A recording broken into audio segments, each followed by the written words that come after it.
Ada 3 syarat yang menjadikan suatu masyarakat, satu bangsa bisa unggul dan maju.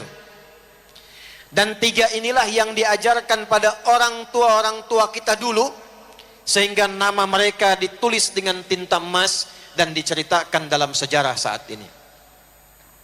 Ya ayyuhan nasu, hai semua manusia tanpa kecuali. Saya sedikit bahas ilmu alatnya. Ya harfun nida linida'il qaribi wal mutawassit wal ba'id. Paham? Tidak.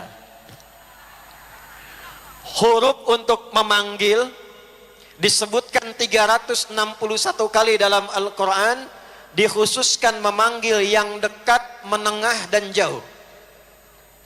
Ayyuha disebutkan 150 kali dalam Al-Quran. Ayyunya berfungsi sebagai munada, menguatkan hukum. Haknya berfungsi sebagai pengingat atas pentingnya informasi yang disampaikan. Seakan Allah ingin berkata demikian, hei semua manusia dimanapun kalian berada, baik dekat, menengah ataupun jauh, tarik ke warga Aceh, tarik ke masyarakat Aceh, tarik ke bangsa Aceh. Hei warga Aceh, hei masyarakat Aceh, hei bangsa Aceh, dimanapun kalian berada sekarang. Ada yang sedang dekat di Aceh, ada yang sedang menengah tugasnya dekat Aceh, ataupun yang sedang jauh merantau dari Aceh. Jika engkau ingin bangun bangsamu, jika engkau ingin kuat dalam kehidupanmu, maka kata Allah, perhatikan 3 syaratnya. Berapa syaratnya? 1. Inna khalaqnakum min dzakarin wa untha. Yakinkan pada dirimu, identifikasi dirimu. Sebelum kita berbicara tentang kemajuan, kebangsaan, persatuan, kata Allah, unsur terkecil di masyarakat itu harus sadar dulu identitas dan perannya. Identitasnya kata Allah, tidak ada masyarakat yang hidup dimanapun, bertempat tinggal dimanapun, tarik ke Aceh, tidak ada bahkan orang Aceh yang tinggal di 18 kabupaten, di 5 kota, 23 daerah, kecuali unsur terkecilnya hanya ada 2. Min dzakarin, kalau bukan laki-laki, wa untha, itu perempuan. Jadi kalau kita ingin berbicara bangsa yang kuat, bangsa yang kokoh, kata Allah, identifikasi dulu identitasmu.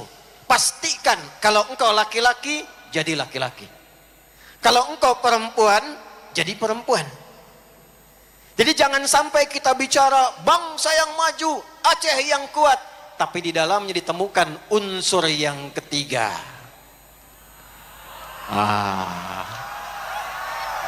Bukan laki-laki, bukan perempuan. Halo? Ini tanda yang pertama.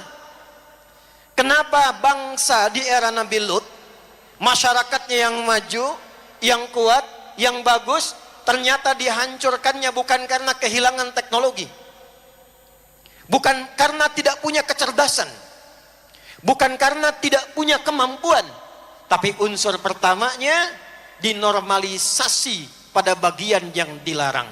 Bukan laki-laki, bukan perempuan. Maka hancurlah tatanan sosialnya, rusak kehidupan rumah tangganya, tidak terlahir keturunan yang baik, muncul penyakit sosial, goyah pondasinya. Maka yang pertama, pastikan kalau nia saja. Karena dulu di Jakarta, polisi kita dalam rangka Kamtibmas pernah razia. Begitu seorang ditangkap, tampilannya seperti perempuan, ditanya, nama Nia apa? Nama Nia Pak. Nama lengkap Kurniadi.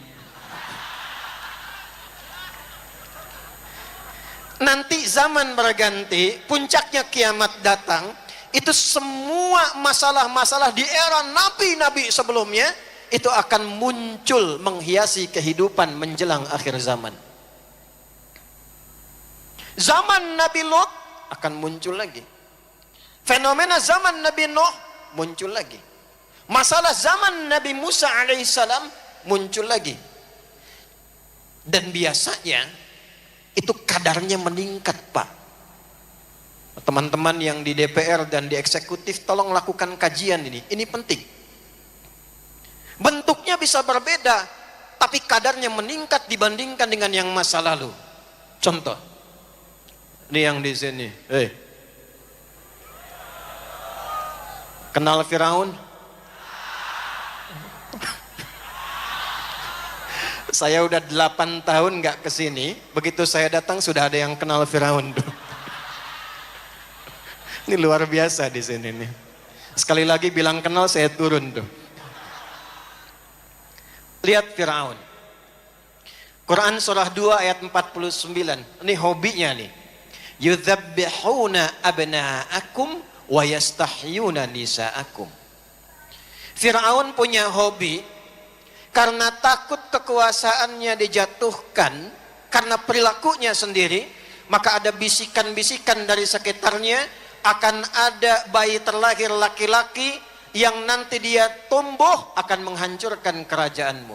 Maka dia keluarkan dekret, dampingi oleh intelijen, juga eksekutor, 2 orang.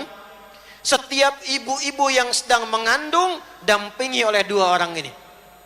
Kalau lahir perempuan, bebas. Tapi lahir laki-laki, ambil bayi yang baru dilahirkan, lempar ke bawah, eksekusi sampai wafat. Jadi bayangkan Bu, baru lahiran, bayi masih merah, dibanting ke bawah, dieksekusi, selesai. Firaun. Muncul masalah kemudian hari, perhatikan. Boleh catat, boleh bikin status nih. Fir'aunnya Firaun. Nah, catat tuh. Fir'aunnya Fir'aun. Sejahat-jahatnya Firaun, dia ingin eksekusi, dia tunggu lahiran dulu. Lahir perempuan, bebas. Lahir laki-laki, eksekusi.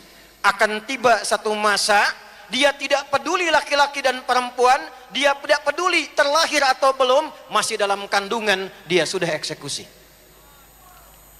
Itu melebihi kekejaman Firaun. Terjadi? Dia nggak peduli lahir laki-laki, lahir perempuan, yang penting aborsi sejak dalam kandungan, melebihi keburukannya Firaun.